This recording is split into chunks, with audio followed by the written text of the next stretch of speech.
जय जगन्नाथ आज breaking news चलते आम देखा तो भुवनेश्वर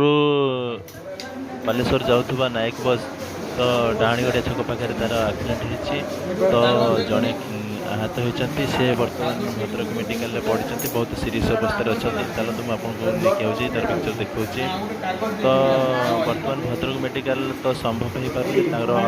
कटक रेफर करोची तो मुझे तार पिक्चर देखा आप देखु किसी असुविधा ना तो भाई जनक पूरा बस कंडक्टर माने बेसी बेसी क्षति तो कौन केमिति हैला तार रिपोर्ट मु आपको निश्चित जणेबी तो से जड़ित रहतु तो डॉक्टर कहवा मतामत कि तो तांको रेफर करा होची कटक तो सी बहुत शोचनीय अवस्था अच्छा भद्रक रेफर कर दूसरी कटक तो आपण मैंने रुहतु भगवान प्रार्थना करंतु कि तो ये जो भाई जनक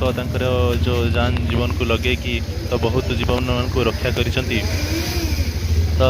से भगवान तांकर सुखदायक है तो तांको शरीर को आरोग्य करंतु तो जय जगन्नाथ चलतु मुझे आपन को भेड़देवी कौन कौन तांकर असुविधा होती फैमिली सहित तो कौन से चाहते फैमिली वाले तो किसी नहीं व्यस्त हूँ आपण मैंने धैर्य धरिक रुहतु तो नायक बस कौन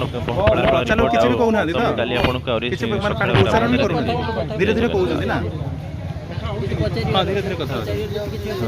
TP news channel Bhadrak breaking news जड़े पुरुष लोक जाओ